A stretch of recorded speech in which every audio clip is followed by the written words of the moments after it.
A very good morning and a warm welcome, our respected guests, delegates, and friends. Maharashtra has always been a pioneer state in social, economic, and political space. It is no exception when it comes to e-governance. Maharashtra stands at the top.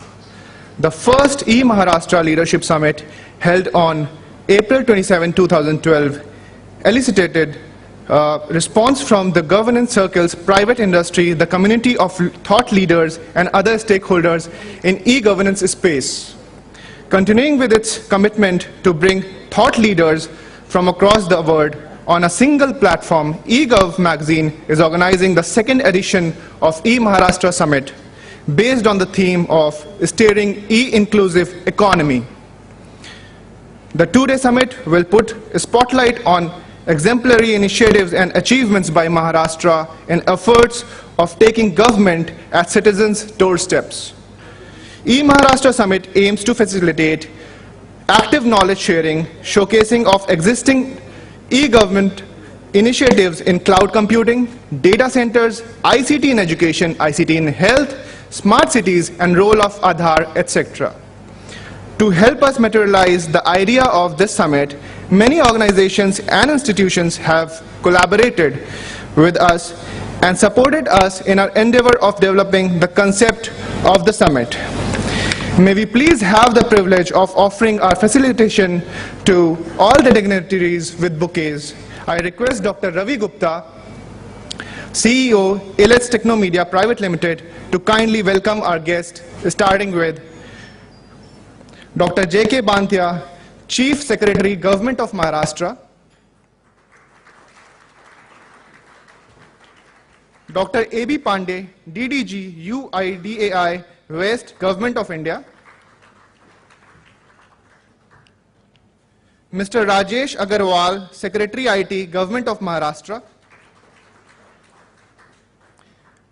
Mr. R.M. Agarwal, DDG, Network and Technology, Department of Telecommunication, Government of India.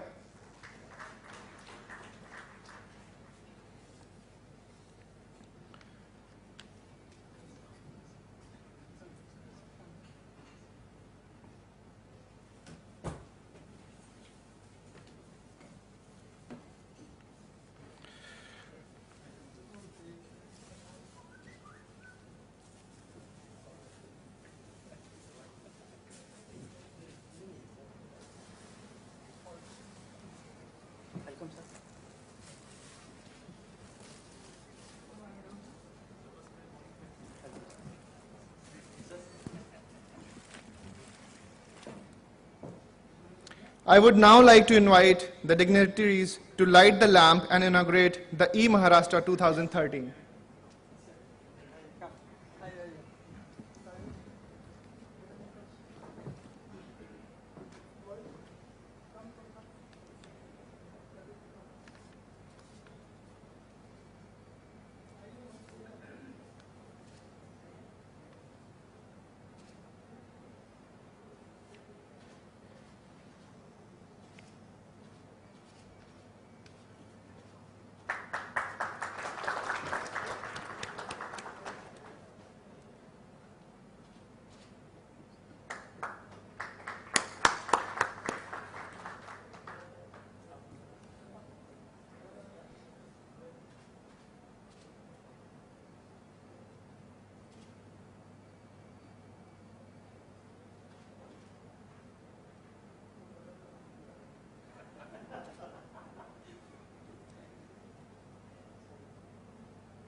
I now request Shri Rajesh Agarwal, Secretary IT, Government of Maharashtra Program Chair, e-Maharashtra 2013, for his theme address.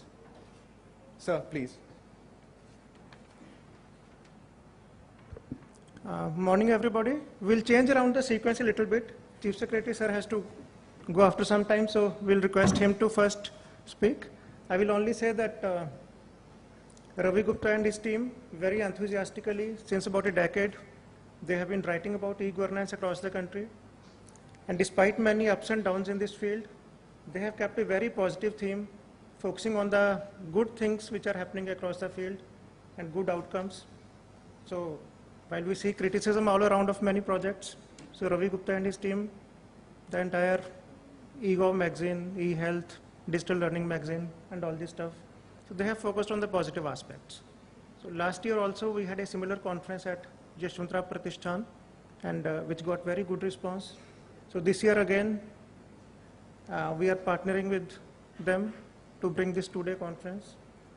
So it has many theme tracks, so which will hopefully lead to meaningful discussions.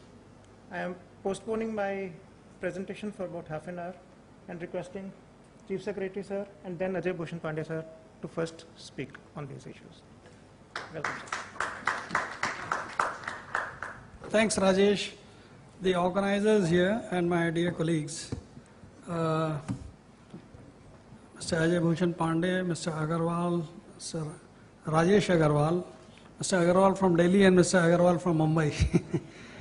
Mr. Ravi Gupta, a very old colleague of mine from my Delhi days actually. Very happy to see him yesterday after a very long gap. My colleagues from the NIC, particularly Mr. Hussain and his team here, Collector Sindhudurg, representatives from the other states, delegates, people from the media, colleagues from the media, and colleagues from the industry. Well, a very happy good morning to you in Mumbai here. I would like to welcome all of you on behalf of the state government to the state of Maharashtra and to the city of Mumbai. It's a great city, as you know, and of late, from the manufacturing industry, it has now shifted to more service industry. Unfortunately, the IT is not picking up in Mumbai, but it would slowly but surely, actually. Well, I'm very happy to be here for the inaugural function for eGov Maharashtra, basically, and which is a great platform, not only within the government, cutting across the states and Government of India. Government of India is the big brother. They play a very important role in guiding several of the policies. And also the various state governments who come out with different programs actually. Most of this is driven by the private sector industry, but also there are very important government agencies, and I would like to specifically mention the role of the NIC here. CDAC is another very important agency, and obviously we know the world and global famous now the UID, etc. So the government agencies are also playing a very critical role in addition to the state departments. While we continue to battle as to what needs to be done, more needs to be done, and better, in a better way we need to do it. Some of the issues are basically fundamental issues, and the domain knowledge of the departments and the ground realities has to be merged with the technology. The application technology is obviously not going to do miracles unless the people behind it are really going to make it happen, as we say. And I'm pretty sure everybody in this hall would like to share the glimpses of sort of satisfaction which we have when we initially drive the program. But after some time, unfortunately, it so happens that several of these programs being driven by individuals who are highly motivated are not in a position to implant them in our systems. And if they are not in a position to implant in their systems, then they have a very short life and they go away with the person. So it's a very systematic approach which would allow the e-governance to really make a difference. It's more than a decade now that we have been talking about e-governance, and we have got success stories of various kinds. The good part of is that all of us have believed that e-governance is the key to bring transparency in the governance, efficiency in the governance, speed in the governance, and obviously it is going to bring a low-cost solution relative to what we have got in terms of the manual manpower which is required to really deliver several of the systems. The other advantages which we know on the e-governance is not only the scale at which it can operate and its quick escalation and percolation down the line, because normally what we are finding is anything which is to be done at the government level, at the government headquarters, whether in Delhi or the state headquarters, ultimately to percolate it down to the villages is a major challenge. And that is where several of the issues which are there regarding connectivities, accessibilities, in addition to the basic infrastructure of the power availability is a major issue, but the offline modules which we have been able to develop are really going to make a difference. My request to all the participants would be, while they would like to definitely showcase their success stories here and share their experiences, I think there should be some amongst us here who should be having the courage to say, well, not only I succeeded in some of the ventures, but I failed here, and these were the reasons of the failure.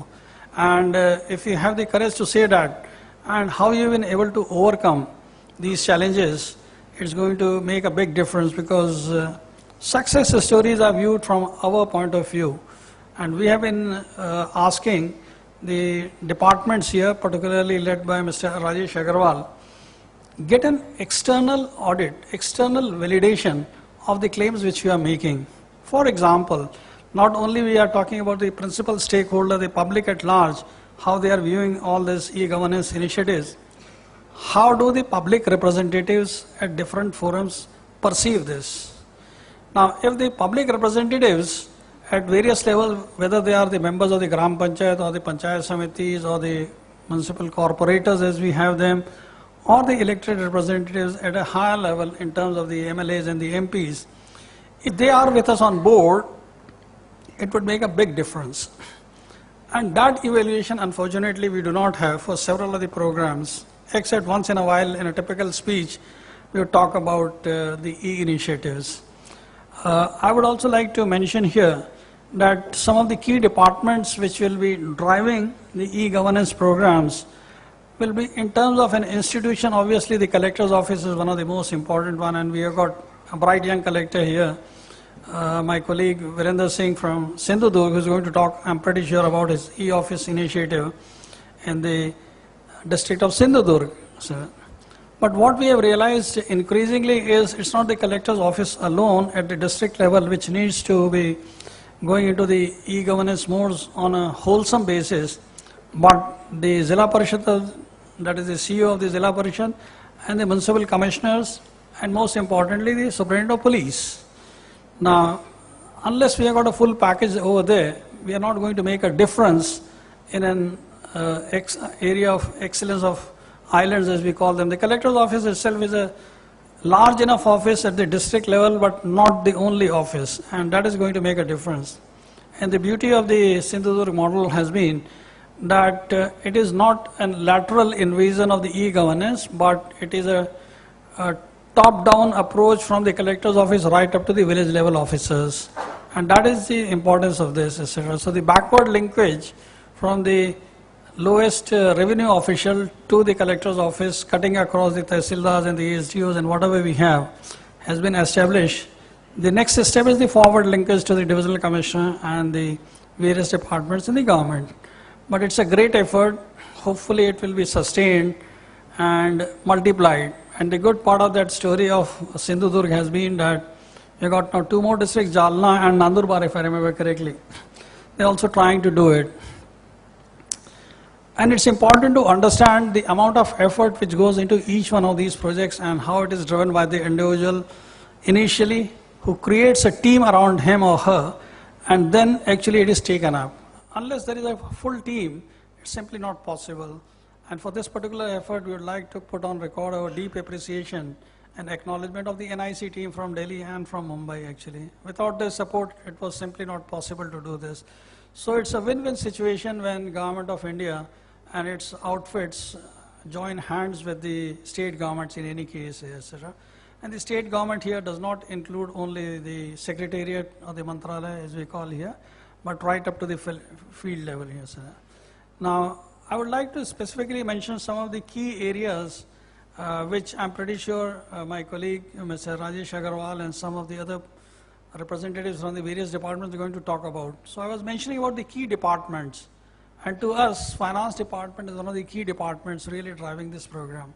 And if the finance department drives this program, it would make a huge difference, basically. We have been focusing on the departments which are in the social sector, whether it's education, health, social services of various kinds. We can talk about that. There's no doubt about it that they ultimately give direct benefits to the individual beneficiaries as such. But if you look to the systematic changes which the government needs to address, finance department is one of the key departments, and unless it takes it up the e-governance initiative in a major way, we are not really going to make a major difference. Whether it's running through the treasuries, the collection of the government amounts, actually, etc. We have got the people from the finance department here. They will talk about GRAS, basically, which is the government receipt or systems, basically. And it makes fundamental changes. I've got my colleagues, hopefully, here from the Cell Tax department. Now, what has the Cell Tax department of Maharashtra done, which possibly no other department has been able to do?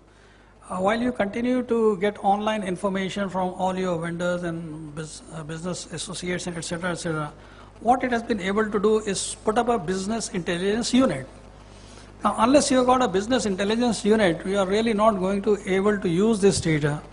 And therefore, my request to all the participants here and those of you already in this field have advanced ahead. Please try to demonstrate that what you have not only facilitated is the data collection processes, making it available, allowing it to be manipulated, but how this information can lead to better governance. For the Cell Tax department, among other things, is not only the higher revenue collection, but the ease with which business people are able to associate themselves with the Cell Tax department, for example. Now, if you are able to demonstrate this, then we have made a difference. And this, again, brings to the question which I began right at the outset, is a business process re-engineering, etc. That is what e-governance should be able to allow us to do, etc. If you are not able to demonstrate the business process re-engineering, I don't think we are going to make a headway except using computers instead of using files over there, etc. So the business process re-engineering, and that is where the domain knowledge would come. Very few examples again which we would like to demonstrate here, and I'm pretty sure Rajesh is going to do that. Now, the whole country is busy, and we have got Dr. Ajay Bhushan Pandey here also, a wonderful colleague here, who understands the nitty-gritties of the UID. Now, when we started looking at the UID and the data, and it's the most fantastic data sets, or at least one of the most great data set which the country is producing at the all India level, etc. How do you start using it, etc.? What is the quality of the data, etc.? And unless we are able to demonstrate some of these issues, the basic principles of e-governance would be lost, basically. Now, what Rajesh has done is put up a UID Innovation Center in his office, etc., which is manned by about 20-25 young people over there, etc. Started filtering the data, looking at the data, and the basics of data collections were basically examined. Validity of the data was examined. Unless you have validated the data, you cannot really put it to greater use over there, etc. And we requested him to only find out one simple thing: how many villages in Maharashtra have started having the UID collection process? And he mapped it out just to find out that most of the UID in Maharashtra of a particular date a couple of months back was focused only in the cities and some villages, actually. So the UID data collection itself had not percolated, and Maharashtra, Rajesh tells me, is now virtually going to be the #1 state in the country in terms of the absolute number for the UID collection here, etc., crossing 6 crores very soon, basically. Now, that is a simple demonstration as to when we are trying to reach the services to the villages, it becomes important for us to know how many villages have we been able to penetrate. And several other works in this UID Innovation Center has been done, and I'm pretty sure Rajesh and his team are willing to take up literally the entire country's data validation process for UID. And that's a tremendous thing because they have gone into the basics, have worked so much on finding out what are the tools for validation. And I would like to really, acknowledge all the efforts made by Rajesh and his team over there, sir. Another effort which has been made by the Revenue Secretary, and I'm pretty sure Swadhin, another of my senior colleague, is going to come here and talk to you about this, on the basic revenue governance, etc. And a couple of days back, we started launching the e-Chawdi and whatever we have actually, etc. But the key question which I would like to put to the audience is, some of you are involved with the basics of the revenue department in terms of the revenue records being updated. We have not been able to mine that data. So while we talk that, like for in Maharashtra, we got more than 8,000 village revenue officials having the laptops, okay, and they are trying to do the mutation entry and update here, etc. But the fundamental issues still need to be addressed. From these revenue records, as on a particular date, can I draw a simple thing like how many cultivators are available, having 1 hectare of land, 2 hectares of land, and so on and so forth. That I am not able to do today. So ultimately, data collection, data mining, data exploitation, use of the data, we are not able to do. A simple thing I am asking, sir. We are not in a position to estimate even now correctly the number of mutation entries which take place in the entire state. Actually, sir. It should be possible. I see no reason it's not be done. As a matter of fact, the challenge which I put to my colleagues in the revenue department and the agriculture department along with the IT is simply the fact that what is the area sown under a particular crop, it should be coming from the revenue records. If my village revenue officials, the way what they have been doing for hundreds of years, manually entering the crop which the farmers have sown. Now, why can't I get it compiled straight away, etc.? So these are the challenges which we need to really find out. Otherwise, we are talking to ourselves, we are saying that yes, we have introduced e-governance in the revenue department, we have used e-governance in the UID, we have done e-governance in the finance here, etc. Has it affected the life of the people? And I think one of the best examples which I have been quoting in the past and which I'll quote again today, the demonstration of the online railway reservation systems. And it really demystified the entire issue of the railway reservation system which we used to have in the 1980s and 1990s, etc. And that has really brought considerable amount of relief to the people, whatever we may have the shortcomings here, etc. Something like this, if it can be demonstrated, then it is going to make a major impact. I wish this conference all success. I would have been happier here on the other side, listening to some of the presentations here, etc., picking up ideas which will agitate us to take our state forward. But what I would really like to say is, I would like to thank Ravi for taking the initiative and all the participants here and all the sponsors who are here. Thanks to them, Maharashtra would love to be the #1 state. We always claim we are one among the many, but we would like to be the #1 in any case here, etc. And you could help us in this. I would only like to say that our Chief Minister is very keen on the e-governance issues. Several of our ministers not only use iPads for the assembly, actually, you know, when in a typically assembly session, when there are questions in the assembly, you have to start giving them notes, scribbling on paper, etc. Some of the ministers have stopped doing that, etc. There's an iPad over there and there are enough notes over there, the minister is able to draw without several of us scribbling notes. So small initiatives which have made a difference. I would also like to thank the NIC team from Mumbai which is here. They've been of great source of strength, and to the UID team led by Dr. Ajay Pandey here. And finally, my colleague Mr. Rajesh Agarwal and his team who have worked very hard. I hope you will enjoy your sessions. I would like to be here hopefully in the afternoon. I've just been informed that one of my meetings at 12:30 has been cancelled, so let me try to find out if I can come back. I'd like to be here. Thank you for giving me this opportunity. I wish you all success. Thank you.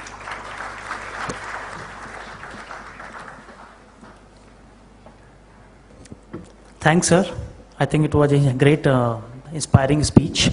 And we would like you to now launch the special issue of the magazine e-governance, which is focusing on the state of Maharashtra. And the Secretary IT has been the guest editor of the issue, and we have like tried to highlight various initiatives in this issue. So kindly bring the magazines.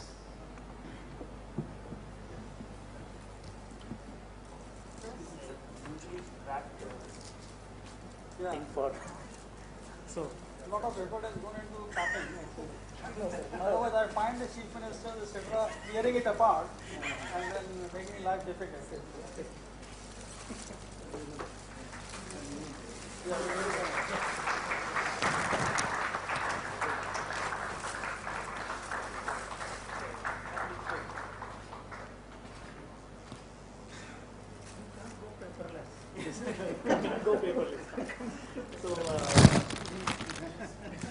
Thank you so much.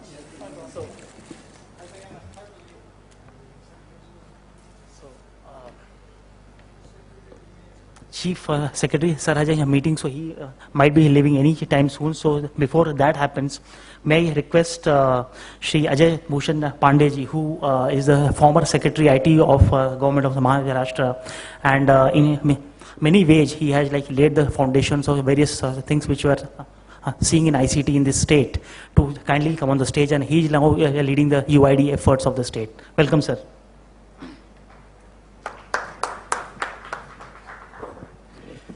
Chief Secretary Mr. Bhantia, the organizer of this conference, Dr. Ravi Gupta, my colleague Rajesh Agarwal, and also the other Agarwal who has come all the way from Delhi, and then distinguished guests, ladies and gentlemen. I am very glad that this conference is being organized, where the captains of the industry, as well as the people who are practitioners in the government, they have come together for 2 days and share their experiences, and also perhaps work out, assess their strengths and weaknesses, and also work out a strategy as to how to go forward. Now, I'm very glad that particularly when I see Maharashtra, because, I have been, in and around this whole IT world of Maharashtra for last almost a decade now, because, it was sometime in 2004, I was IT secretary, then again in 2009 I became IT secretary here. And then, UID also, I continue to work very closely with Maharashtra. See, I can tell you one very major difference between what I saw in 2004 and what I see in 2013. In 2004, the IT department in a government, a state government, and perhaps it would be true of any state government or any government department, it was largely basically maintaining IT infrastructure within the confines of Mantralaya. Because land in Mantralaya, giving PCs to the various secretaries, and that kind of the role the IT department used to provide. But then, since then, we can see where we have traveled. And in fact, I would like to congratulate here Rajesh Agarwal, who has been, almost for last 3 years, he has worked tirelessly, and also the Chief Secretary here, because, sometimes, can you imagine that how much time our Chief Secretary spends on IT? There is a very, simple way to calculate. You find that out of, let's say, time that Chief Secretary has, how much time Rajesh Agarwal and our Chief Secretary, are together in a meeting. And then, one day I found that, almost 40% of the time, Rajesh is in CS meeting. So imagine a Chief Secretary of a state, he's spending as much as 40%. In fact, sir, please correct me if I am, completely off the mark. But otherwise, my estimate is that he spends 40% of the time. And even, the remaining 60% of the time, he is constantly, after improving the system. And today, you cannot think of improving any system, unless and until you IT. I was discussing with Collector Sindhudurg here, and I was telling him that IT used to be luxury maybe about a decade back. That, okay, all right, I'm doing this IT, I am a collector or I am a secretary and I am taking this initiative. Today, you cannot, IT is not an option, IT is not a luxury. It is a very important tool in your governance, and without this, you cannot govern. if an officer says that, I have done this, I have achieved this, and if he hasn't used proper IT tools, then it means there is something wrong. He is going going in a wrong direction, and, he needs to be corrected. So this is something which, our Chief Secretary has always been emphasizing.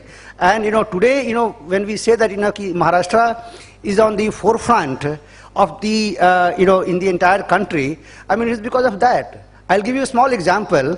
Ram Sevak Sarma, who was DG of the UID, and in fact, he started, along with Chairman Nandan Nilekani, he started the whole UID concept, and he has brought UID to this stage when we have already crossed 42 crores of, we have enrolled more than 42 crores of people. And recently, he got transferred as the Chief Secretary, Jharkhand. So he joined as Chief Secretary Jharkhand on 1st of April. And do you know what he does after he joins there?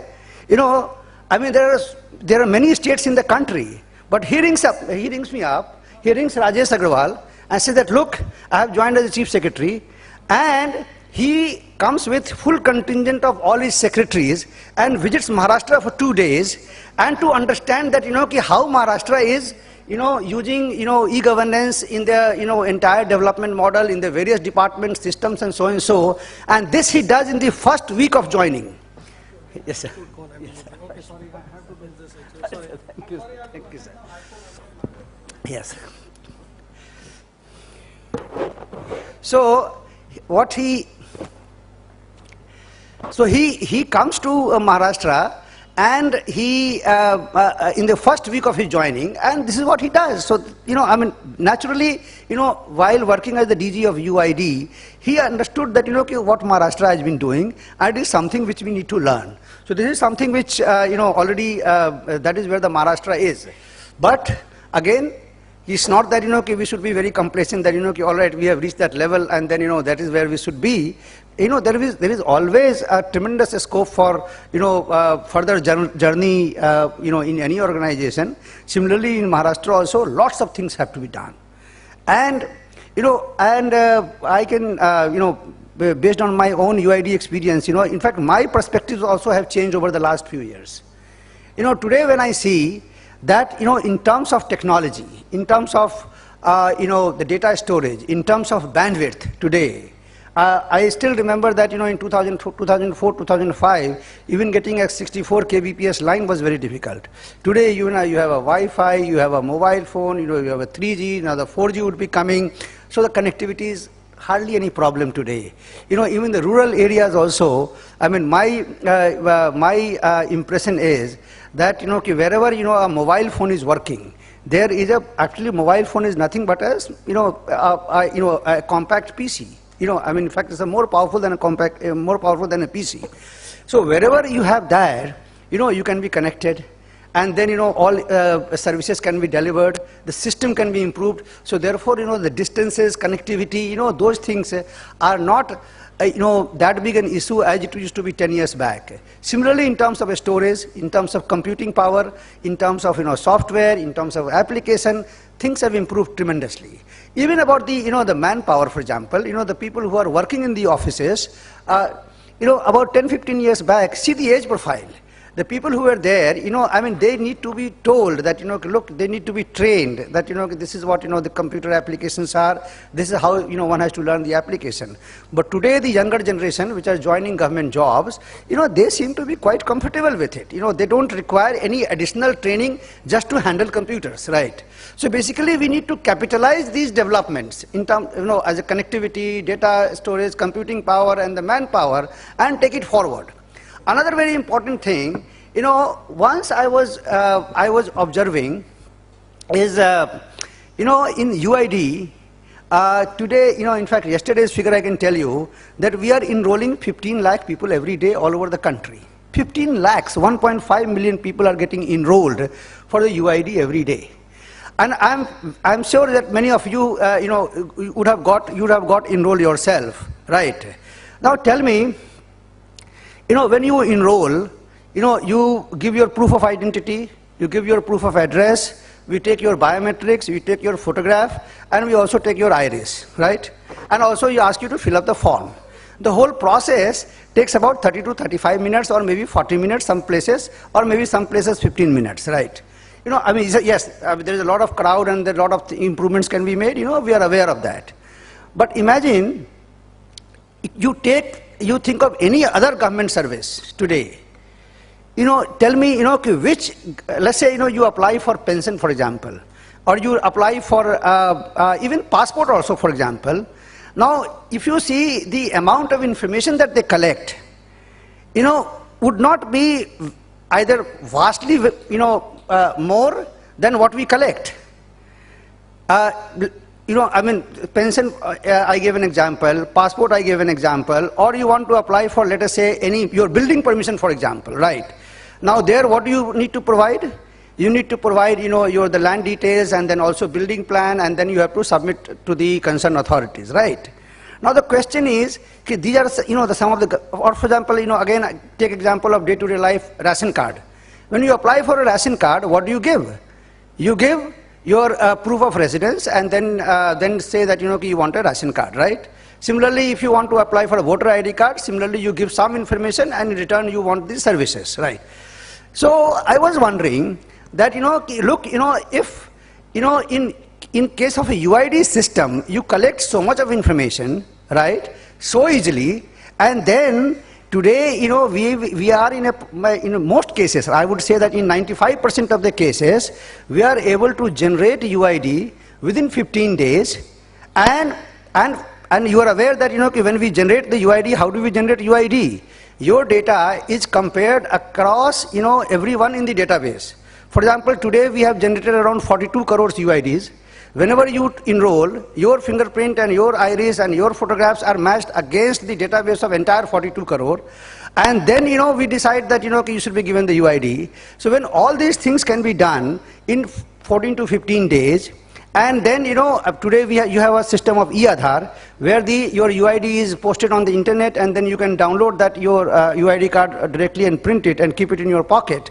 So if that can be done, then any other government service, perhaps, you know, the same method of data collection, same thing can be done, and then it can be done, and then the services can be offered, right? Because, you know, I mean, if you are dealing with an exception, that is all right. But, you know, tell me that when you are applying for electricity connection, if you are applying for a ration card, or if you are applying for the passport, or, you know, I mean, many other routine government services, you know, if there is an exception, yes, let it take time. If there is an exception, the UID also takes time, you know, we take 6 months to do that, right, in some 2 or 3% of the cases. But in the most majority of the cases, you should be able to do that. So that is how, you know, the entire e-governance, you know, the service delivery concept has to change. And this is something, you know, great learning, you know, the great, learning that has been provided by the, this UIDI experiment, that UIDI itself, yes, one can use UID for improving the services. But this UID model of data collection and then, you know, the service delivery, if that can be replicated elsewhere in the e-governance, other, service delivery project, I think that will be wonderful. You know, I'm told that, you know, there is a particular session on the UID tomorrow, the direct cash transfer on the UID tomorrow. So, you know, that time, you know, we'll talk more in detail about it. And, you know, I would like to congratulate Ravi Gupta and also my colleague Rajesh Agarwal, who is the Secretary IT, for having taken lead in this, organizing this conference, because this provides a platform where, you know, the people can come, think, relax, and then, you know, I mean, think about the strategy, you know, in which direction we are going. So I'm very glad that that has been done. Thank you very much.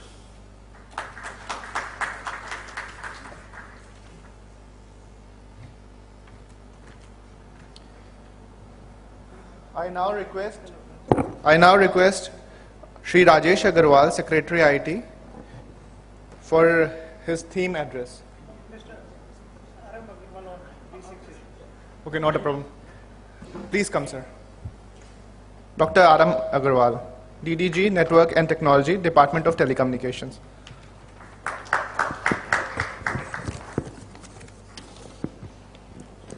Yeah, thank you very much.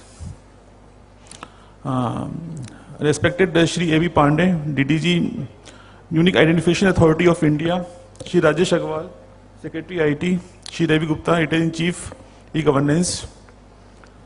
First of all, at the outset, I would like to congratulate on behalf of Department of Telecommunications, Government of India, to the organizers of this event for hosting such a nice event and inviting us in this event. Sir, basically, just now I was discussing with Chief Secretary, sir, and he has pointed out certain things regarding connectivity in the rural areas and in the Naxalite areas. E-governance, citizen-centric services, and other things. Very nice steps have been taken by all states, including Maharashtra, and of course, Maharashtra is the leading states in those things. But connectivity definitely is one of the basic issues, and connectivity and addressability, where the Department of Telecom comes into picture. Right now, Secretary Sir, Chief Secretary Sir has pointed out that they are facing a lot of difficulties in having some connectivity issues in the rural areas and Naxalite areas. So, I have assured him and I have promised him on behalf of Department of Telecommunications that definitely we would look into it, and BSNL and other service providers case would be taken up with them. But I would like to tell you one thing, definitely most of you would be aware that Department of Telecom has have an ambitious target of providing 175 million internet connections, broadband connections by December 2017, and more than 600 million broadband connections by December 2020.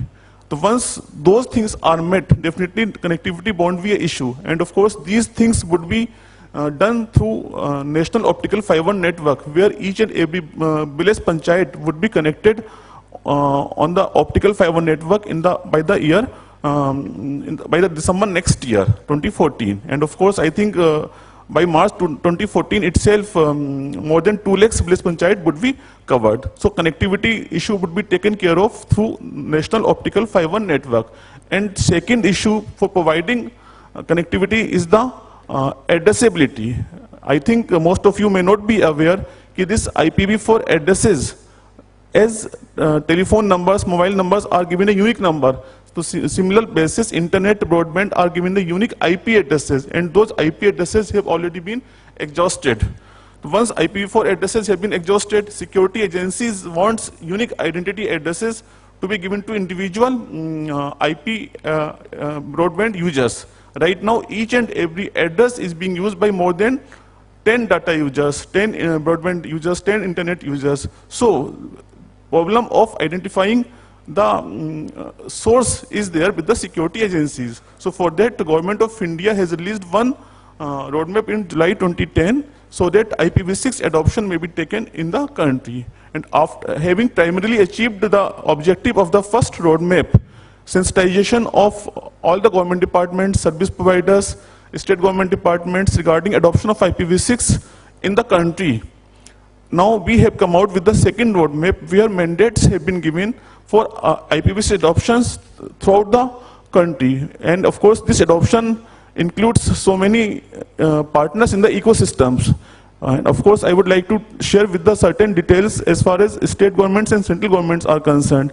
State government and central government have been asked to make a plan of IPv6 adoption by December 2013, so that the complete migration may take place by December 2017. So that the old equipment and other things can be taken care of. We don't want this replacement overnight, because the old other equipment is there which cannot replace in overnight the time period. So accordingly, timelines have been framed. And of course, in IPv6 adoptions, so many stakeholders are there. The most important stakeholders are the service providers, content providers, equipment manufacturers, and this cloud computing data centers.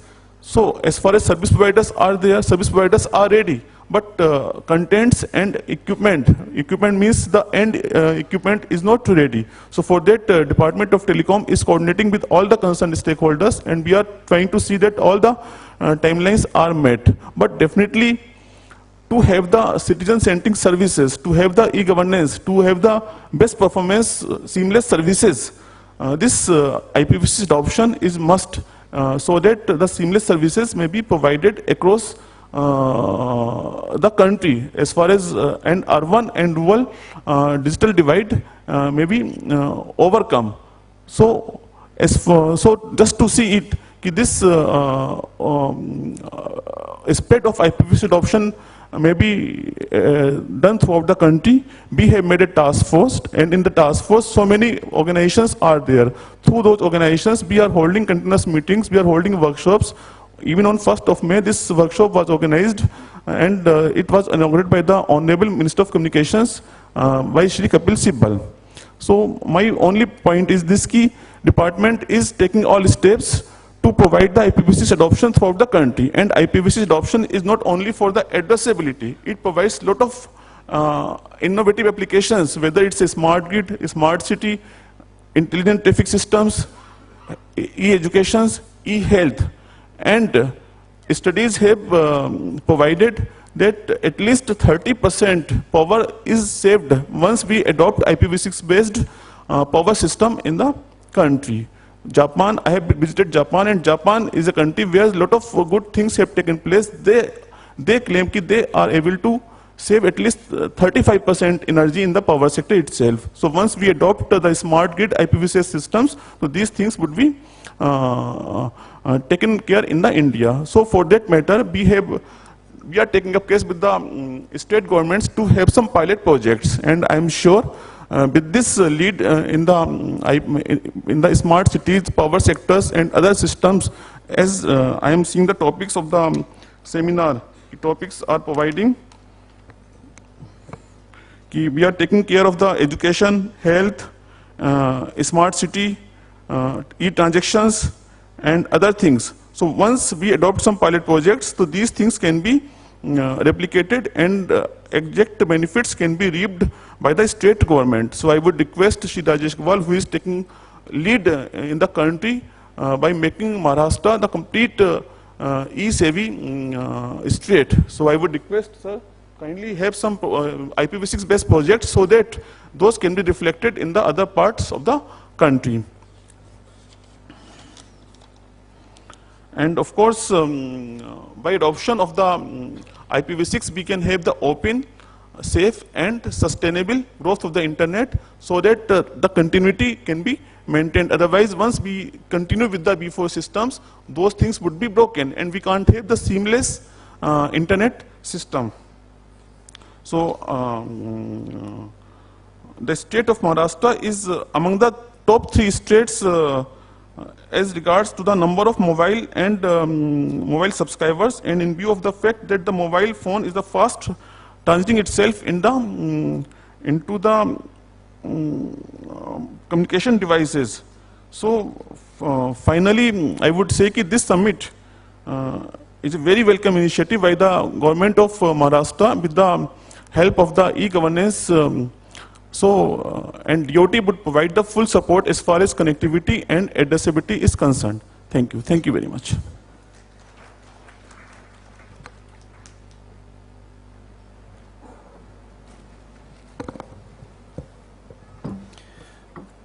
Now I would like to invite Mr. Rajesh Agarwal, Secretary IT, Government of Maharashtra, for his theme.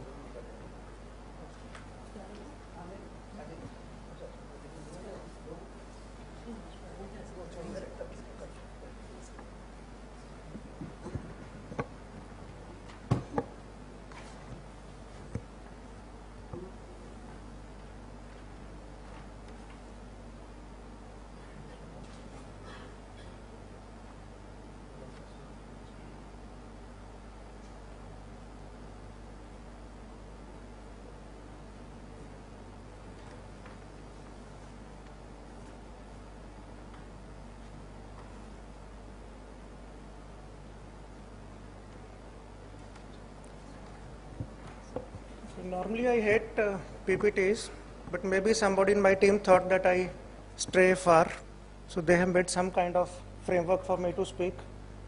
So I will try to probably stick to it.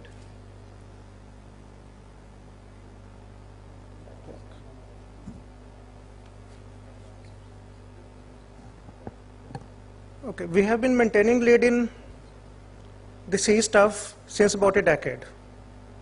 I remember in 1998, we were talking of bridging the digital divide. So we made a society called Setu. So Setu meant 2 things, and it is 15 years ago. So Setu is, one is bridge between various segments of society.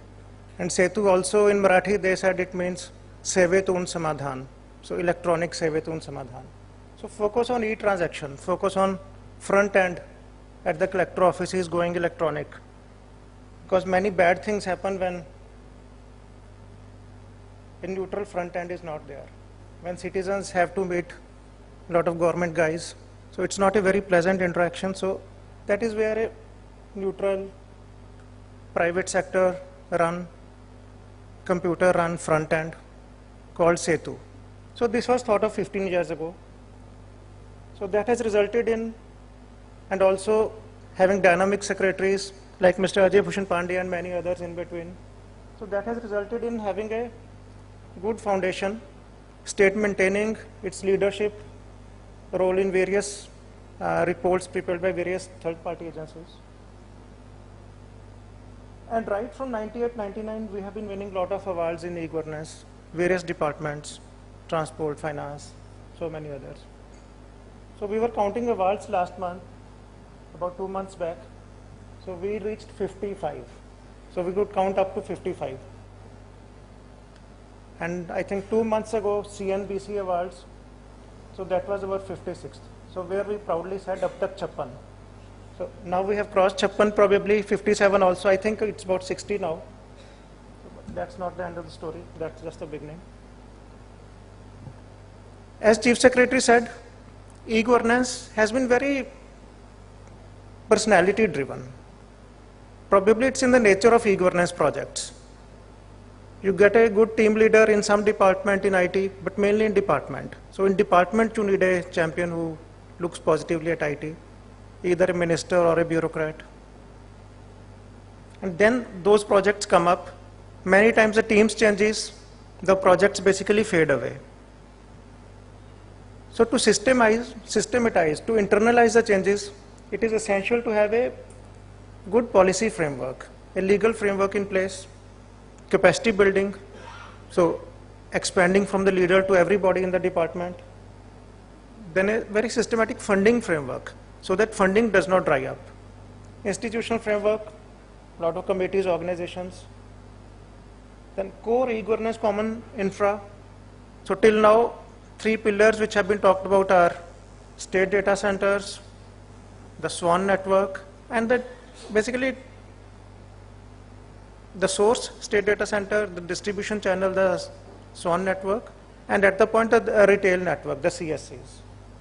Now, today I will talk about many more components of the core infra. Then statewide projects. I'll come back to it.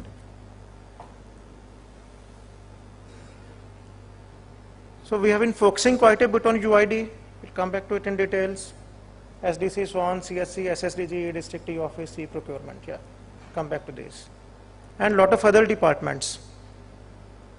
Courts, especially in Maharashtra, we have in last 3-4 years, chief justices who have been very, very e-savvy. Employment exchanges recently went electronic. Police projects are coming up, land recalls, transport. Panchayati Raj project is very important. They have resulted in 25,000 e-PRA centers, Sangram centers across the state. MIDC has been doing quite a bit of stuff, and agriculture. So now let's come to nitty-gritty. On the policy side, the IT policy is mainly on basically tax breaks, etc. for the IT sector. It's not typical eGov projects. And Mumbai being the financial capital of the country, it did attract a lot of IT investments. So we have all the big names in Mumbai or Thane or Navi Mumbai. Pune also came up as a good center. Now Pune is basically the animation hub of the country, the games hub of the country. So last year we came up with e-governance policy, about 1.5 years ago. It really focuses on fundamentals. It puts eGov at the focus of projects in every department. It talks about eGov standards. It talks about using UID rather than smart cards. A lot of emphasis on Marathi usage. It says that homepage of every website in Maharashtra should open up in Marathi. English could be second optional language. And we are ensuring that. Now 60-70% of the websites in Maharashtra, including maharashtra.gov.in, etc., when you open the homepage, comes up in Marathi. And it comes up in Unicode. So you don't have to load fonts and all that stuff. Then a mandatory budget head in every department. So that has been created. Secretaries can do reappropriation at their own into those budget heads. And a lot of money is coming from government of India also. A lot of projects go into PPP mode. So no department in the state can say that they are short of funds for running any IT project. In IT, we just need ideas. The money is not a problem anymore. Then HR, we are really focusing on HR in capacity building. We'll come back to it a little bit later. And in IT Act, there are a lot of rules, etc., notifications which need to be issued. So one by one, we have been issuing those notifications. Critical infra notification, so that if somebody hacks into any of the government stuff, they can go 7 years into jail, all that stuff. And electronic service delivery rules. IT Act basically made digital signature equivalent to ink signature, but coming up with all these rules basically makes it easier. I'm also under IT Act, section 43, 46, 66, etc., adjudicating officer. And about 2 months ago, I came up with more than a dozen judgments on cyber frauds, a lot of net banking frauds are happening, credit card frauds, ATM frauds, they are happening. So we have been passing many really path-breaking orders. And also on privacy laws. In the country at the moment, there is only one judgment on privacy issues. I wrote that judgment a year ago. That was upheld by Delhi High Court. And that judgment basically says the wife or the husband, vice versa, they cannot look into each other's emails. They can't even pick up the phone and see the last dialed numbers. So it's an extremist judgment, but so we do a lot of stuff. So that is on the policy side. I see a lot of our partners here. A lot of IT projects go under PPP mode. So where basically government does not spend anything, the project comes up and the vendor gets money from the citizens. So in transport, for example, almost all of us here will be carrying some kind of driving license. Now the Vahan and Sarthi in Maharashtra is practically, software is by NIC, but it's under PPP mode. The fees you pay, it goes into basically the vendor's account and he is giving you the smart card and all that stuff. Now we set up a joint venture with TCS called Maha Online. Now that is really driving a lot of IT projects in the state, and especially transaction based. Then we have an MOU with Jashda for training activities, with CDAC Pune for a lot of localization. So I have a team of 11 people from CDAC who are day and night working on Marathi issues. We use Sakal Marathi font across the applications. It works well on all kind of Windows platforms, including Windows 8. It works well on iPads, works well on all kind of Android versions, and so on. So we are doing really a lot of stuff with CDAC. And then I see Mr. Tyagi from CSC SPV here. We signed a MOU with CSC SPV. So, and I have been typically telling all the CSC operators that not more than 1/3 of your income should come from G2C. In any civilized society, G2C should go down, basically almost approaching zero. And B2C should come up. This MyBab culture of government doing everything, government giving all kind of certificates, that must give way to very vibrant retail shops, basically providing B2C, C2C kind of services. So with CSC SPV, practically it opens up about 100 B2C kind of things, mobile recharge, DTH recharge, your money transfer kind of thing, and so on, utility payments. So this collaboration with CSC SPV is really opening up B2C across the villages. So that's very important for us. Then the right hand top side, that's really very, very important to us. And that's where I have been really focusing on last 4 or 5 months on standardization. Now you see your name. Now if you open up your wallet and you open up your lot of cards, you will see your name spelt very differently in your ration card, in your driving license, in your other kind of cards, credit cards. So even the name we have not been able to standardize. Even the name of districts we have not been able to standardize. We were trying to utilize ration card PDS data for our health scheme. Our health department came up with a scheme that Rajiv Gandhi Arogya Bima Yojana, that each family can get practically health insurance up to 1 lakh rupees. They can get surgeries, etc. done. So the data from ration card had to be imported into the health department. When we went through the database, even the district Solapur was spelt in bloody 20 ways. So you can't, that data is useless. So unless you have very standardized databases of village names, district names, how the name is spelled, how the gender is gender MFT, MFO, 012. So if different databases are maintaining different values, the whole thing becomes non-interoperable. So we are really focusing on that. Across 80–90% of the software, we have now ensured that all the databases can speak to one another. On the same thing, databases speaking to one another is good for the government, but it can be really bad for the citizen. Government should not really know too much about the citizens, frankly. I am an advocate of privacy issues. I told you I have passed a really path-breaking judgment on privacy. And unfortunately, at the same time, I am supervising 2 projects, Mumbai CCTV and UID, which are not really so good for citizens' privacy. Because UID is enabling databases to speak to one another. It can be a very good thing for the government, for fraud control, for example.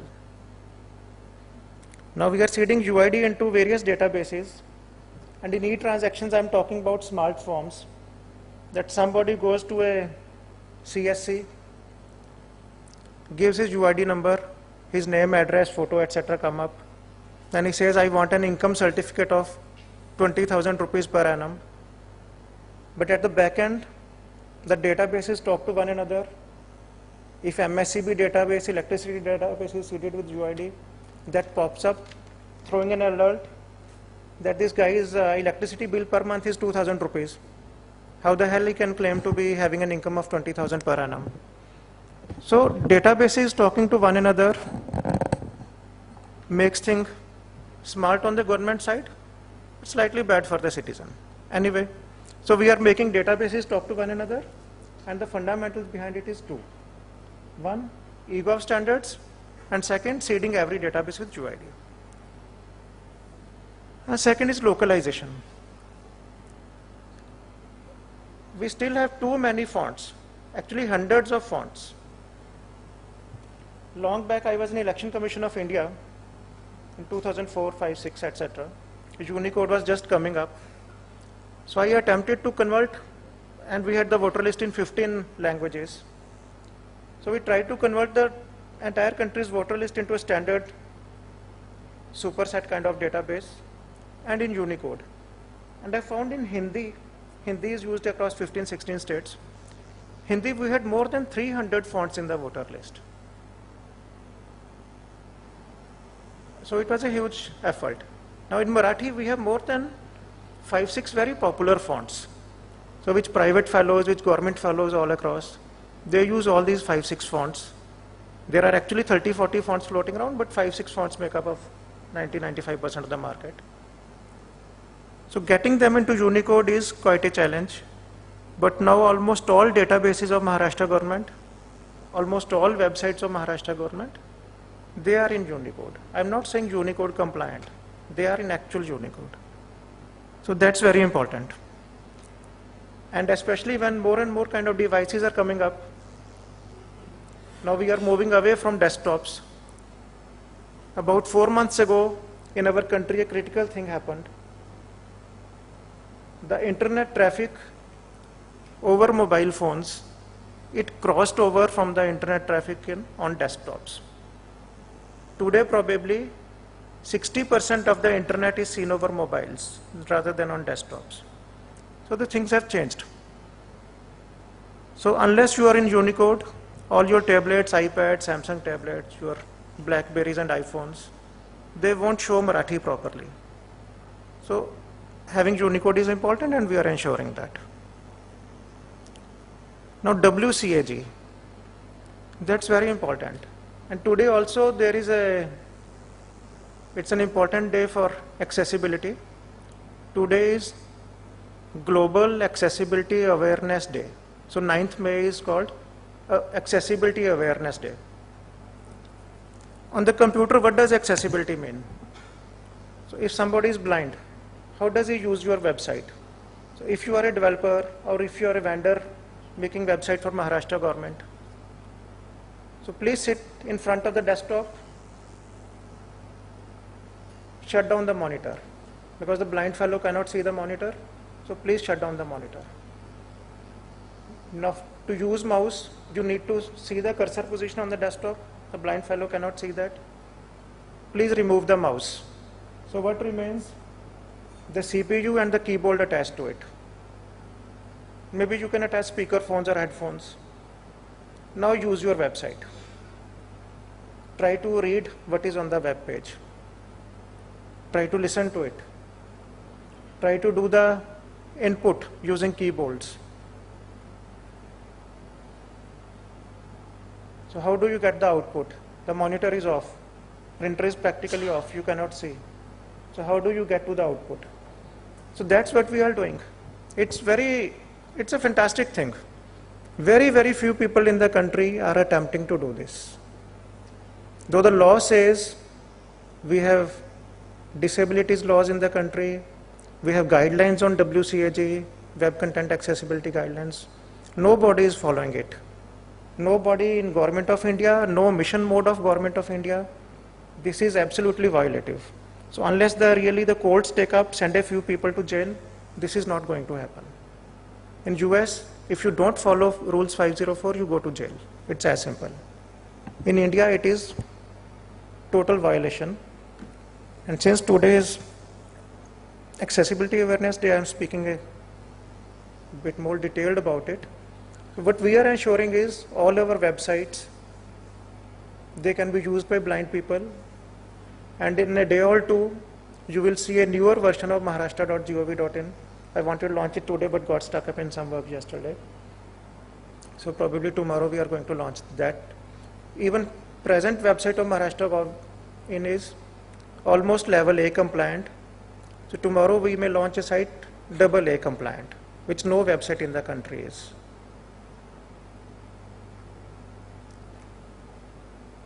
So following WCAG guidelines is important, and there is another component to it which is called web responsiveness, which practically means your website should not have a footer saying best viewed in IE this particular resolution. Now device sizes vary from 4-inch smartphones to 27-inch screens. Resolutions differ, operating systems differ, browsers differ. The orientation differ. Sometimes you hold your iPad in landscape, sometimes in portrait mode. So the website has to really look and feel at the optimal across the devices. So when you see on desktop, you could have more photographs, more navigation bars.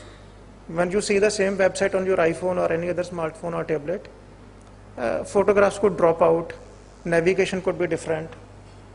So we are trying to ensure that. So that's important. Then to have, basically to embed IT, to make it independent of the individuals, it is important to have more and more oversight committees, to involve more and more people in all these things. So we have actually a cabinet subcommittee in which 6-7 ministers are there. We almost have quarterly meetings and they take stock of what is happening.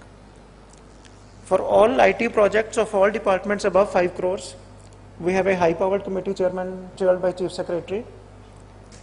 So we meet almost every 10-15 days, clear a lot of projects and take stock of existing projects.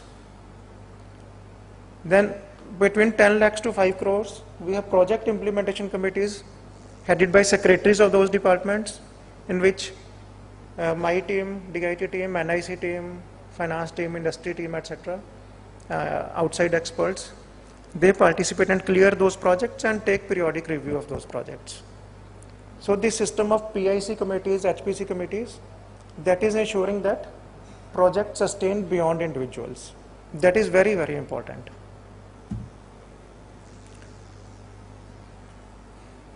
As I started my saying, with saying that we started 15 years ago with Setu centers, which are nothing but basically service delivery centers at collector offices. Then we opened these Setu centers at taluka levels. There are 400 out of those centers. We have about 10,000 CSCs, citizen service centers, and we have 25,000 Gram Panchayat centers now. So number-wise, out of 110 lakh centers across the country, 35,000. That means 1/3 of them are presently in Maharashtra. So key certificates, which is basically income certificates, caste certificates, date of birth, death certificates, and all this stuff. Your Sat Bara. So we have tried to standardize across the state. A year ago, the situation was that we had, for example, for Vayacha Dakhla, for citizens' age proof, we had 300 kind of formats across the state. Now, what does this certificate has? It has an input form. There are frequent jokes about government forms being very tough, being in triplicate. That's actually true. Where only 4 pieces of information is necessary, we ask for 50 pieces of information. So we had long forms, and forms are different across the state. So form is different. Annexures, what kind of documents you are asking along with that. So huge list. Each form you ask for 10 annexures, 15 kind of attachments. So in BPR, what is being happening? The form is being simplified. Number of attachments is being reduced. What is third thing? How do you pay the fees? What is the fees along with that form? Best is having a 0 fees. Otherwise, how do you pay the fees? Very easily. Many forms say bank challans. Now how do you get a bank challan? You go to a taluka treasury bank. So then what's the fun in having a taluka center at the village level? If for fees for bank challan, you have to go to taluka level. So we are saying you should be able to pay the fees in cash at the CSC. Then the approval process. For approval, why should it go to 10 people? Can't it go to 4 people? Why should it go to district? Can't that power be delegated to taluka? And why should it even go to taluka? If we are saying the citizen can go to his village center, get the service across the counter, the village officer should be empowered to basically sign those documents.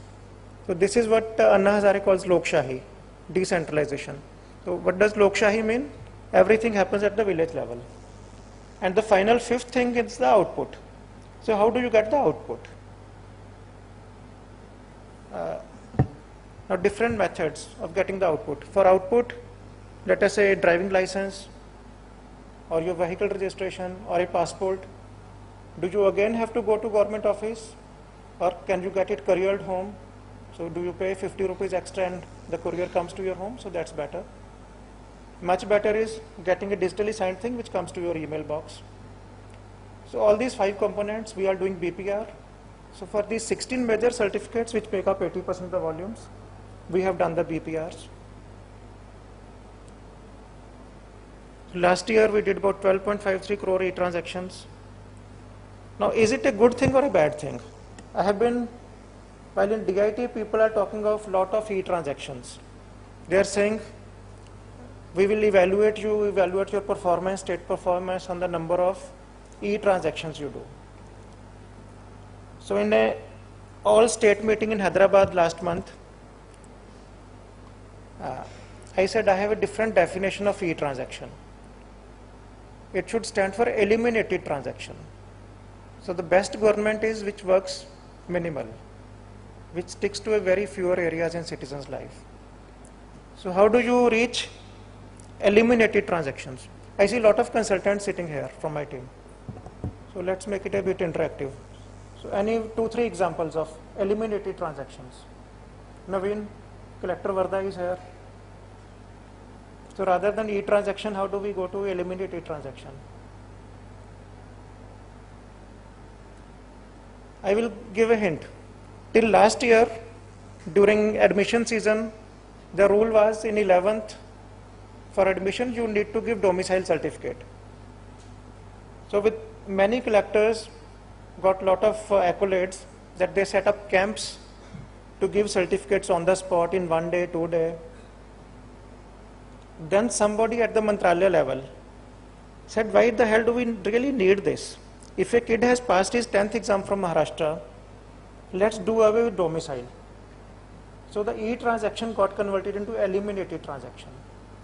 Only the kids who were joining in 11th in Maharashtra, after doing 10th anywhere else, anyway they have to come with a migration certificate and all that stuff.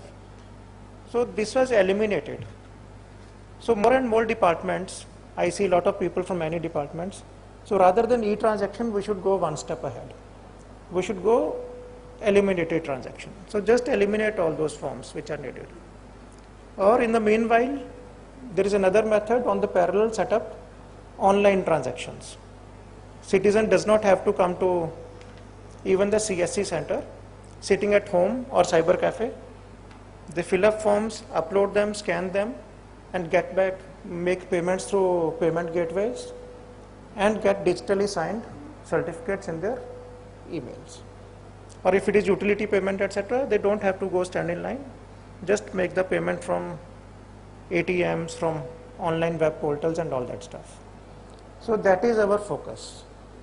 Have more and more citizen centers, have more and more online services, have more and more eliminated services, so that does not happen. Utility payments, practically 100% should go on that path. So that's the focus area here.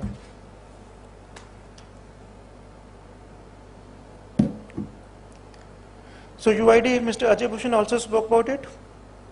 So May end, we'll cross Andhra in sheer numbers. DBT, direct bank transfer. And Maharashtra, since many years, since our treasuries went electronic 4 or 5 years back, we have been doing direct bank transfers since 4 or 5 years. Now our treasuries are practically 95% checkless. There are no checks. And I think very soon, I see my friends from treasury there, I think next 1-2 months, they can practically claim that we have eliminated checks all across Maharashtra. So payments from treasury, even today it's 95% true.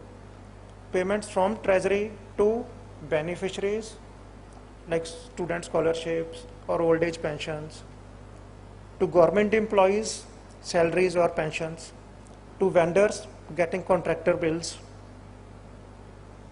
all to DDOs, so J2G transactions. So they are happening through ECS or RTGS. Similarly, taxes coming into Maharashtra government, more than 80% are coming through electronic channels. Last year, entire 55,000 crores of sale tax, it came through net banking. No checks, no DD, no cash, only net banking. More than 10,000 crores of property transactions, almost 4,000 crores of your car registration money, it is all coming through net banking channels. So that changes the face of treasuries, that changes the whole reconciliation stuff. Rather than in months, it happens on T+1 basis.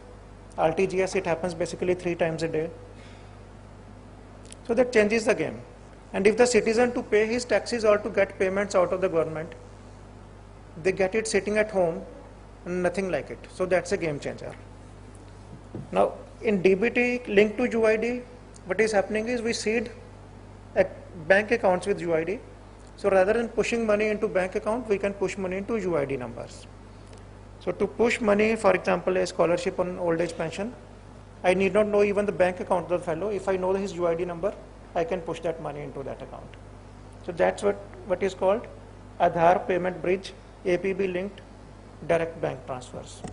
But DPT has a slightly higher connotation, that rather than in kind, you get the subsidy in cash. So scholarships are always in basically money flowing into the bank. That's not a major issue. Now the kerosene subsidy, or now LPG subsidy. LPG subsidy to all of us sitting here, maybe 3 months down the line, that's going to happen.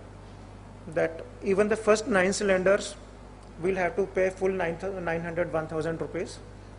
And subsidy component for those nine cylinders will come into our bank accounts. So we have to give our bank account number and UID number to the LPG distributor. So the subsidy will be replaced by, subsidy is sort of in kind, will be replaced by money transfer coming into your banks. And that has a dramatic impact. Now we have been doing seeding of Aadhaar into various schemes. In Aurangabad, under the LASA project, 18,000 old age beneficiaries we seeded with UID. Only 13,000 people came up, rest 5,000 were dummy. So 30% saving. So just like there is that golden ratio, Fibonacci ratio in mathematics, I call it a rotten ratio in basically various subsidies. And unfortunately, it is hovering around 30%, 20%. Scheme after scheme. You seed it with UID, 20% fellows just seem to vanish. So we give subsidies of 3 lakh crores per annum across the country. Majorly it is fertilizer subsidy, your kerosene, diesel subsidies and all that stuff. And then a few other subsidies. And 20% saving, it translates to huge savings which can result in basically changing the face of the country. We can have much better roads, much better metros. Just imagine 40,000 crores per annum saving, and practically 10,000 crores of infra can change the face of Mumbai.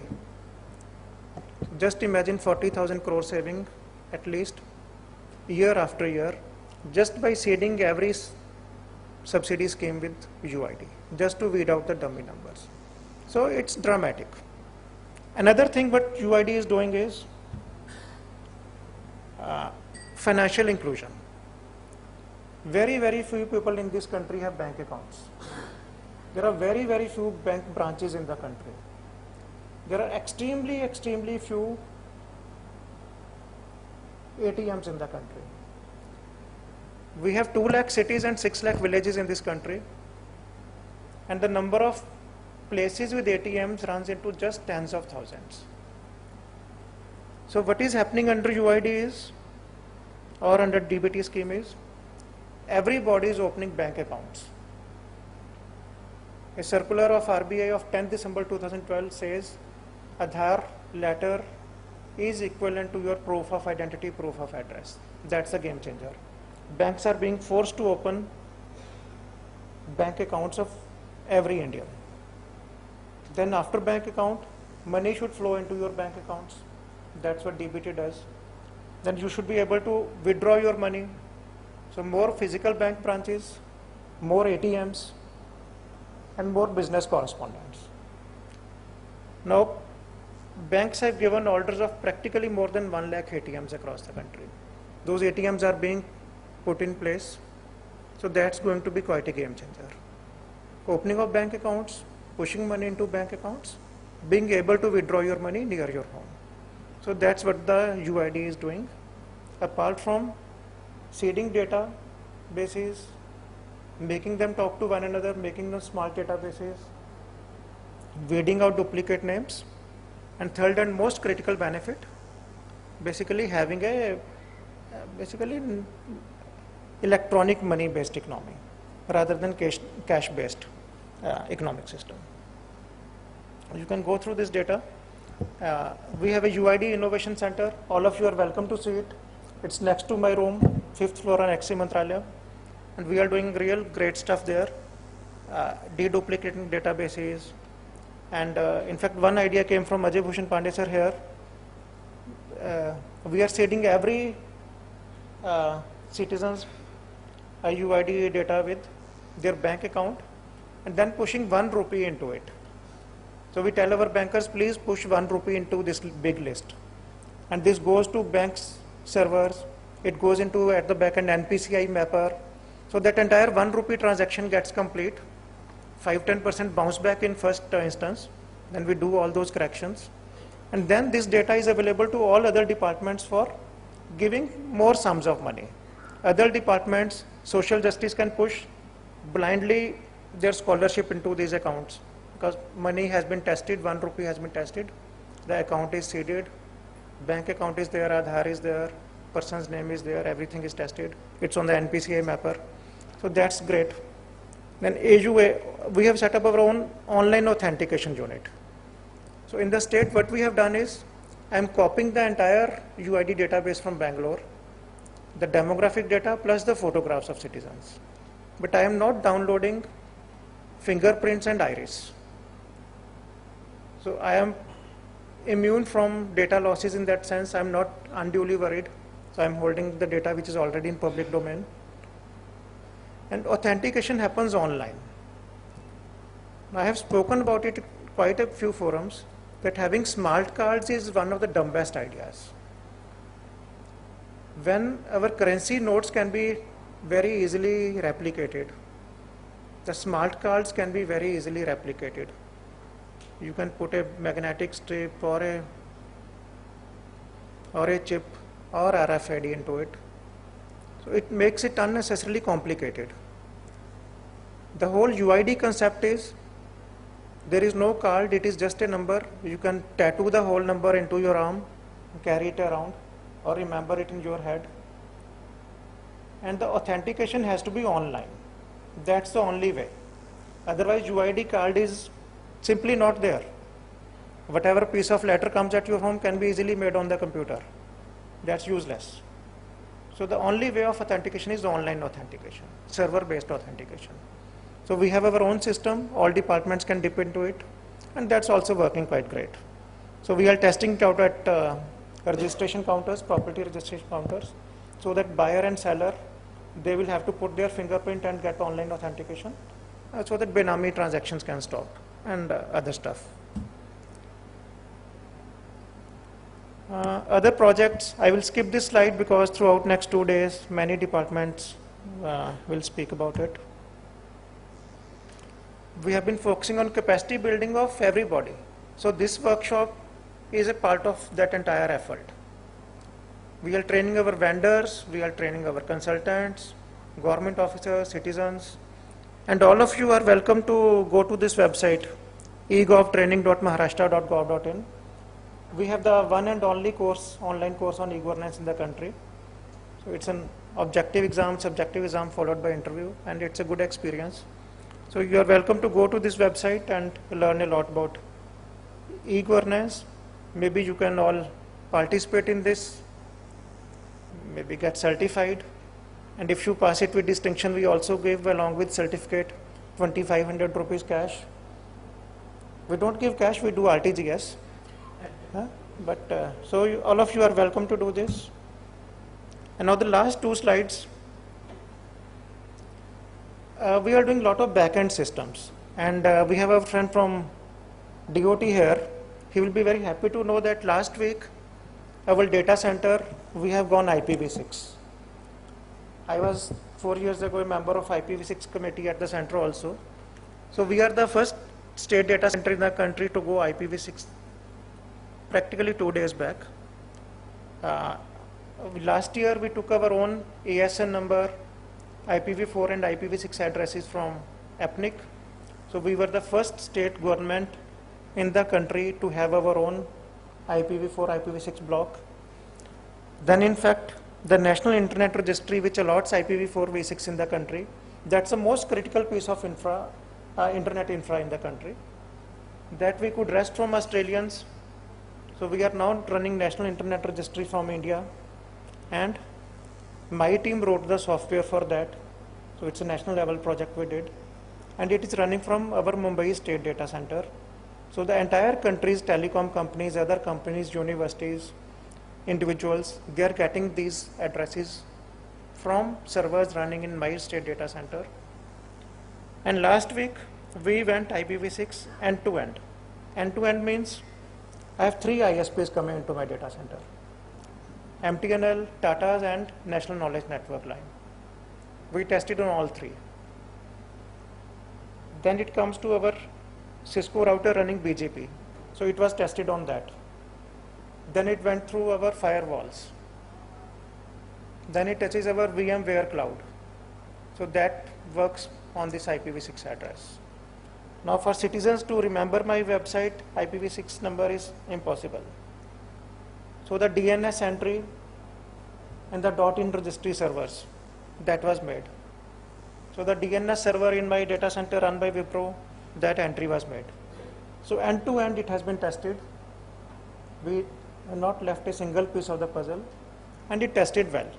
So we last week became the first website in the country, of first web portal and first state data center to go fully on V6. We are running 2 clouds in our state data center. I spent about 2 crore rupees in purchasing Microsoft and VMware cloud. And in last 1 year, we have saved 50 crores in new server purchasing across our departments. We spent 2 crores, saved 50 crores. So everything goes on virtual machines. I don't allot anybody a physical server. They go on the cloud, private cloud. So we are now expanding, making a hybrid and expanding into private cloud of BSNL. So that when a peak comes, I can push data onto the BSNL major cloud.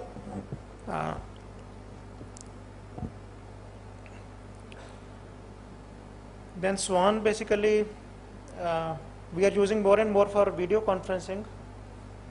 We are now also moving to desktop-based video conference, Microsoft Link and Skype and all that stuff, even in colds. Even this fellow who died, Ajmal Kasab, his lot of evidence happened over video conference. So our courts have been using video conference quite a bit. So within Maharashtra government, we are focusing quite a bit on video conference. And Maharashtra luckily has very good connectivity. And connectivity in general is very important now. Good connectivity, good broadband, it is said can add 1 or 2% of the GDP. So rather than having more and more factories, you probably can put more bandwidth and get equal results. So good broadband is very important for the businessman, for the industry, for the citizens. Luckily, Maharashtra cities are very well placed. Mumbai has more than 24 very robust, healthy ISPs. Pune has already gone on 4G. Mumbai 4G is getting rolled out in next 2-3 months by Reliance. So Pune went through Airtel route. We have a lot of fiber across the state. So talukas, except few talukas in Sindhudurg, Ratnagiri district, and a few on the Gadchiroli side, they have good fiber connectivity. We recently signed an MOU with Department of Telecom for NOFN, National Optic Fiber. So hopefully in a year's time, 100 MB fiber will go to all the village panchayats in the state. So generally we are well placed, except a few remote areas. So e-office, as all are aware, we had very bad fire in Mantralia last year, 21st June, so which destroyed a lot of paper on top 3 floors. So thereafter, we thought that we will go paperless, and we talked to NIC. The e-office is getting rolled out quite beautifully. My whole office has gone paperless, and Sindhudurg collector is here. He has made his collector office, all Tehsil offices paperless. Probably he will speak about it in some later session. Health department has gone paperless. So we are focusing quite a bit on e-office. Probably there will be a different session on it. So, and e-tendering. Now we have made tenders more than 10 lakh rupees purely on e-tendering. This is also dramatic.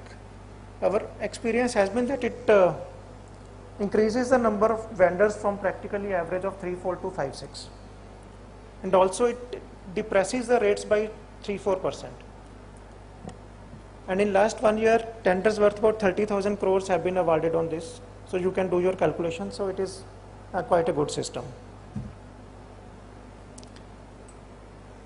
In my state data center, we have set up basically a state data center chart, and where everything is basically as a service. SMS gateway as a service, payment gateway as a service, video conferencing as a service, virtual machines as a service, extra RAM CPU as a service. And this slide you see is thinking as a service, TaaS. So that's a new concept I'm talking about. Many departments, they are outsourcing their even the thinking process. How to think on e-governance, how to think on IT.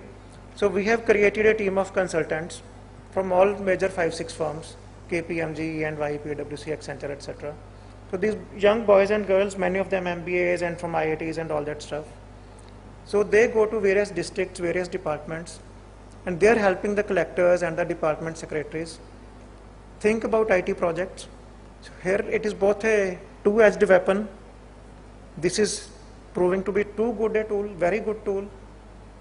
But I am also afraid that department capacity should not get drained out. They should be doing their own thinking and not even outsource the thinking. So thinking as a service, good to some extent, essential to some extent, but should not become 100% outsourced. So that is this experiment which is doing well.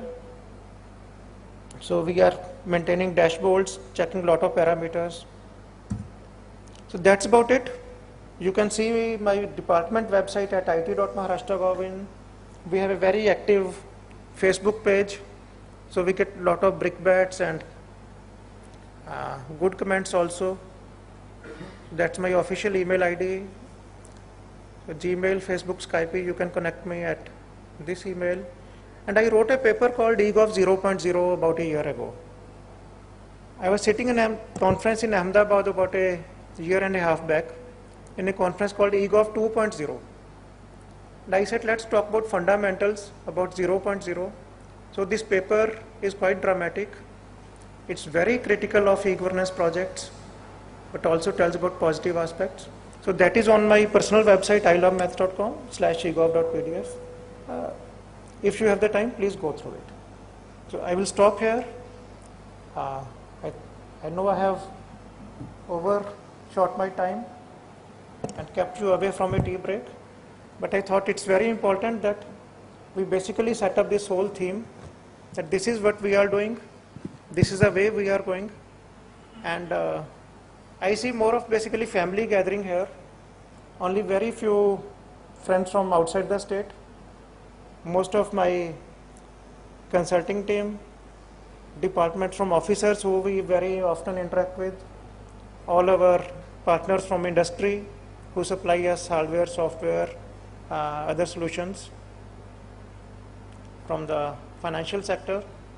So it's like an extended family. So I thought I will take this opportunity to talk about these ideas. And later sessions, I have requested Ravi to be more interactive. So after this tea break, we'll have panel discussions and more interactive sessions. Maybe half of it will be things from the dais and half of the things must come from your side. Thank you so much. Any pressing questions, if any urgent, like one or two, if any. Yeah. Mike, please.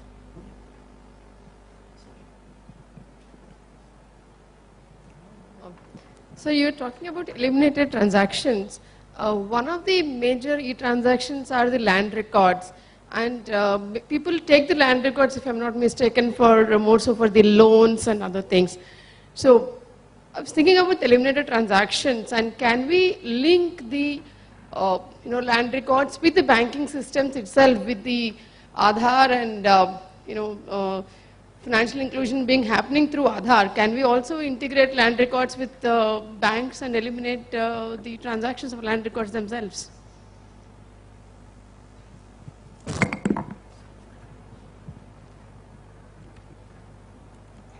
In fact, it's very important. See, land is considered to be the one basic essential component of a civilized society. That a real, basically full-fledged and undisputed land title. That's the fundamental of civilization. Otherwise, it leads to wars and all that stuff. So in our country, we don't really have undisputed land titles. People buy property and then after a year they come to know that somebody else puts a claim to that property. Now states like Karnataka, they went digitized a decade ago.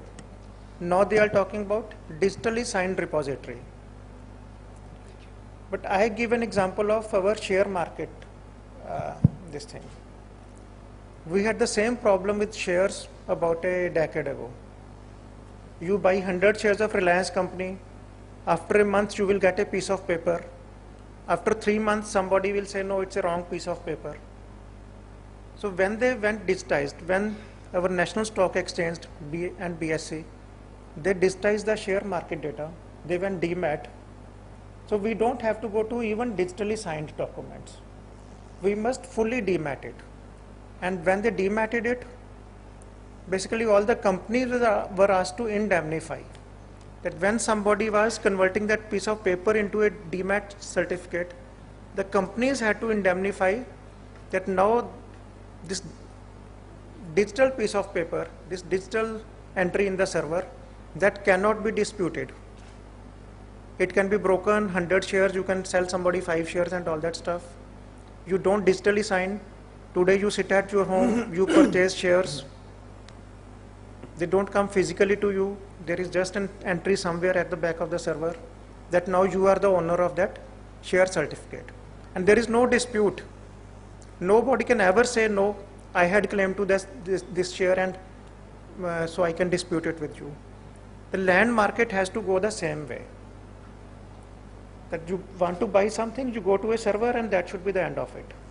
You know whom to pay, you go to a basically exchange market, you want a piece of land, you want 1 acre land in Pune, you know which are the sellers, you choose, the market dictates the price, you pay, and your name comes at the back end. This is not a dream, this is how practically Estonia land market is, and to a large extent even US market is like this. Even today you can sit on your computer, zoom into US map, go to any piece of land and see actual history of that land for last 20 years. Who purchased at what amount and all that stuff. So that's the ultimate dream. So we are trying to converse that path. First digitization, making Satbara available on computer, making physical printout available at CSC rather than from Talathi, then followed by digitally signed certificate. But the ultimate path is fully demat just like share market, which is undisputed. Thank you, sir. Any other question? Thank you.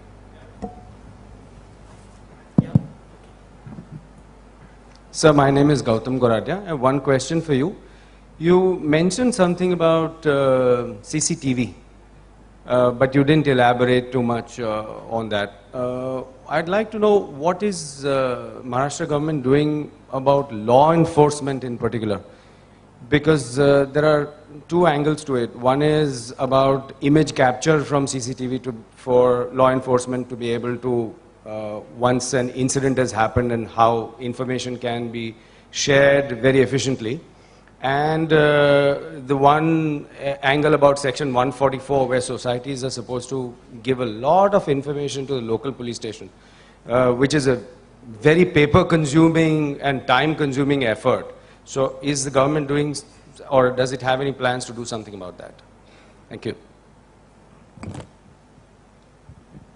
See, as far as CCTVs are concerned, there are 3-4 kind of uses.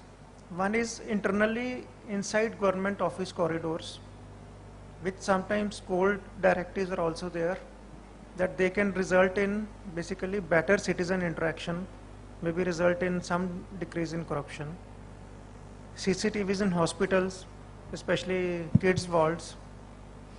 Then CCTV is used by municipalities for smarter traffic signals, For example, Mumbai Municipal Corporation uses that CCTV network for basically linking your traffic light duration with the traffic flow. And finally, it is CCTVs on public roads and major government buildings for surveillance. Here, Navi Mumbai was the one which came up with about 200 CCTVs about 6-7 months ago. And a lot of you would have watched the builder being shot down practically on live TV. It was coming from that CCTV camera feed. And in Navi Mumbai, already 3-4 major crimes the CCTV has helped in solving. Even this actress Sandhya's sister murder case, CCTV helped in that investigation. Then that builder's shootout, CCTV is helping. In major 3-4 robbery and stealing cases, CCTV has helped. So next in radar are Mumbai and Pune cities. So hopefully you will next few months see the pillars coming up, and and these CCTVs are smarter CCTVs connected to central control rooms and having good smart features at the back end, including some facial recognition features and lot of data analytic features. So, and hopefully they will be restricted to surveillance issues only, and maybe some evidence-based traffic challans. So for traffic challans, you don't need a constable on the road. Camera can catch you and that evidence can reach your home and you will be required to pay. So Navi Mumbai Corporation is also now experimenting with this evidence-based traffic challans, and the results are quite encouraging. Yeah, you said e-office instance in the Mantralaya is the biggest one. I couldn't read it. Is 6,000 users or 60,000 users? 6,000. 6,000 users, yeah. So e-office has been standardized across India, I suppose. And you mentioned about the backend systems of e-tendering also. Is it being standardized across India? E-tendering also? Yeah. See, e-office, there are 3 major systems. One is NIC's e-office system. Another is DigiGov developed. NIC's e-office system is being used in Lal Bahadur Shastri Academy, Mussoorie, which trains IAS officers. It is being used in DIT, Government of India to some extent. It's being used in Cabinet Secretariat office in Delhi. And then in Maharashtra, it was first used by NRHM, National Rural Health Mission. Since 1 year, they have practically gone totally paperless. Then after Mantralaya fire, we adopted it. Now we have issued more than 6,000 digital signatures. And then Collector Sindhudurg basically really rolled it out well in Sindhudurg district. I think they have generated more than 10,000 electronic files in last 3-4 months. And they have totally stopped with the physical paper files. The next solution in e-office is from TCS. They call it DigiGov. Gujarat government is using it quite a bit. Then third system is from EMC called Saksham. It's not being used to that much extent. We went with NIC because first we have an active NIC team in Mumbai. Also it gels very well with the audit guys, etc. So later on, auditor should not say ki print the entire file and for my audit purpose. He should be able to look into electronic files. So for those reasons, we chose NIC's e-office and we are quite happy with that. On e-tendering, under Central Mission Mode project of Commerce Ministry, NIC's e-tendering solution is there. Their e-auction module is coming soon from NIC Chennai. We really want to use that also for land auctions, for Tendupatta auction and all that stuff, for even our sand auctions. So not only purchases but auctions also. But in Maharashtra, since 2 years, we were using a SIFI Next Tenders e-tendering solution. So now I have 2 solutions. Departments have a choice. So some are going with NIC, some are going with SIFI. So both are okay with us. But the e-tendering solution, CVC guidelines are there. Those guidelines have to be followed. And many solutions in the market actually don't meet CVC criteria. But as long as they are giving results, people are using them. But overall, e-tender experience is very good across the country. Contractors' number increases, participation increases, rates come down by 3, 5, 7%.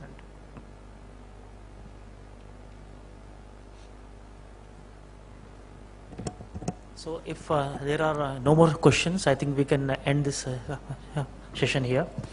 And I will just like to acknowledge the important role which Mr. Agrawal is playing in, I think, bringing new ideas in this e-governance sectors. You just heard some of them in the morning. From e-office, I have seen a live demo and like working happening, like his table has no files, and I was shocked. So it's like really happening in action. Cloud is another big initiative. So we will have a session on cloud after the lunch. Aadhaar is a big initiative here. We will have a full-fledged session tomorrow.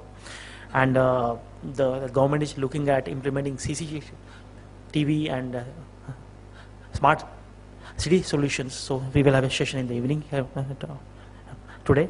So I would like to take this opportunity to thank Department of IT, our co-organizer Aadhaar, our academic partner Yashda, our knowledge partners NPCI, the National Payment Corporation of India, and National Internet Exchange of India, and our banking partner Bank of Maharashtra, our platinum sponsor Vakrangi, gold sponsor the Maha Online and VMware, and our video conferencing partner Polycom and Presto, and our associate sponsors D-Link, Fortinet, HP, IBM, Motorola, Fidelity, Wipro, and all our esteemed delegates from the state and outside the state, and many of the industry colleagues and delegates are here. So I welcome and thank you all. And we will have a short break of 10 minutes now, and we will assemble for the next session again. So requesting you all to have a quick break and come back in the session. We will have enough for the networking time at lunch and also at the dinner. So I will request you all to stay towards like late in the evening and network. Thank you.